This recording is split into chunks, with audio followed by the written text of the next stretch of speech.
Pemirsa, mengawali tahun baru 2026, Desa Adat Suat, Kecamatan Gianyar, Kamis 1 Januari 2026 kembali menggelar tradisi ikonik Siat Yeh atau Perang Air sebagai puncak dari Festival Air Suat ke-10.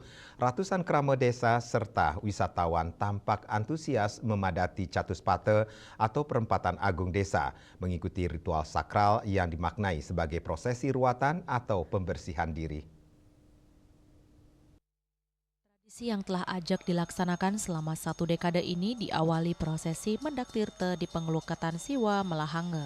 Air suci yang diambil menjadi simbol utama dalam Siat Yeh dimaknai sebagai sarana ruatan untuk melebur aura negatif tahun sebelumnya dan menyongsong energi positif di tahun yang baru. Bendesa adat Suat, Ngakan Putu Subdibye, mengajak seluruh krama untuk memperkuat persatuan. Walaupun ada perbedaan warna di tengah masyarakat, bagaimana menyikapi perbedaan itu dengan bersatu menjadi satu krama desa adat Suat. Ia juga menegaskan bahwa Siat Yeh bukan sekedar perang air, melainkan prosesi memuliakan air. Menurutnya, kondisi air di bumi saat ini menjadi isu serius akibat eksploitasi alam oleh manusia. Air menjadi murka karena ulah manusia, banjir bandang, dan kerusakan lingkungan adalah tanda alam marah. Festival ke-10 ini menjadi momentum evaluasi bagaimana kita mengelola alam dan air dengan lebih bijaksana, agar air kembali memberi manfaat bagi kehidupan. Sebelum prosesi Siat Yeh dimulai, pengunjung disuguhkan pementasan fragmen tari Kamandalu yang dibawakan Sanggar Pancar Langit.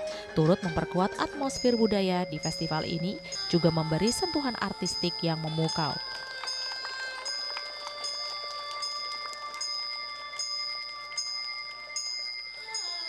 Ketahui dalam prosesi Festival Air Suat ini ada 4 komponen penting yang kami lakukan. Pertama yaitu perang lumpur yang sudah berlangsung tanggal 30. Di sana juga dilakukan dengan penanaman pohon untuk bagaimana kita melestarikan alam dan juga air. Yang kedua, kami prosesi mendak tirte yang sudah kami laksanakan tanggal 31. Hari ini juga tanggal 1 Januari kita melaksanakan Siat Yeh. Sementara tanggal 2 nanti kita akan melaksanakan hiburan untuk rakyat.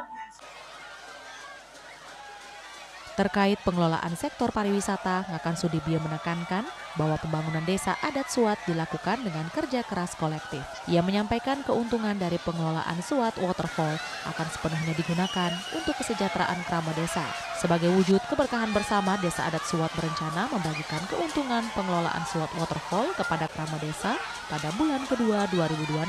Pembagian ini menjadi simbol kesejahteraan dan keberkahan kolektif dari pengembangan pariwisata berbasis komunitas. Ngakan Sudibye bahkan menaruh harapan besar agar Siat Yeh suatu saat dapat diikuti masyarakat luas lintas daerah dan dunia layaknya Festival Lempar Tomat di Eropa.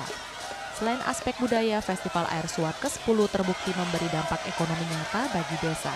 Kehadiran wisatawan yang meningkat, perputaran UMKM lokal, hingga pengelolaan destinasi berbasis adat menjadi model pariwisata berkelanjutan yang berpihak pada masyarakat.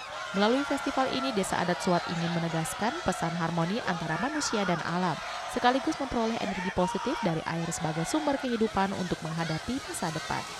Tradisi Siat Yeh 2026 kembali menjadi pengingat bahwa budaya bukan hanya dirayakan, tetapi juga membawa makna ruatan, persatuan, pelestarian alam, dan kesejahteraan bersama. Hendra, Bali TV.